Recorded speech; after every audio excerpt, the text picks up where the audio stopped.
আসসালামু আলাইকুম রহমতুল্লাহি ওয়া বারাকাতুহু।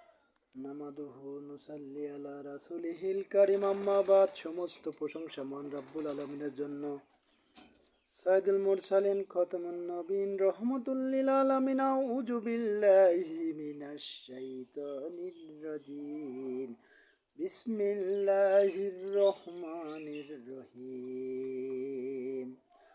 আল্লাযী খালাকাল মাউতা ওয়াল হায়াতা লিয়াবলুয়াকুম আইয়ুকুম আহসানু আমালা ওয়া হুয়াল আজিজুল গফুর। সূরা মুলক 67 নম্বর সূরা 2 নম্বর আয়াত। আল্লাহ মৃত্যু জীবন সৃষ্টি করেছেন আমাদের পরীক্ষা করার জন্য। তোমাদের মধ্যে কর্মে কে উত্তম, তিনি পরাক্রমশালী পরাক্রমময়। আল্লাহ আমাদের এই জীবনটা সৃষ্টি করেছেন, এমনিতে সৃষ্টি করেননি।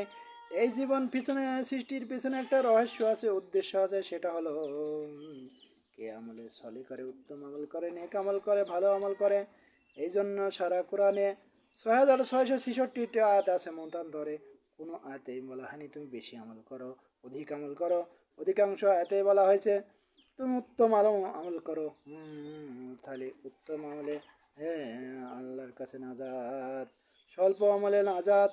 আপনার আমল যদি ভালো হয় এবং সে যদি নবীর দেখানো তরিকায় পদ্ধতিতে হয়, তাহলে আল্লাহ রাজি খুশি হয়ে যাবেন। তাহলে আপনার জন্য নাজাত হয়ে যাবে এবং জান্নাত ওয়াজিব হয়ে যাবে।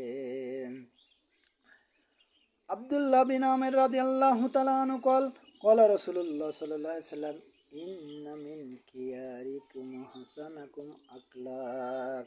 রাহুল বুখারী 3570, মুসলিম 232।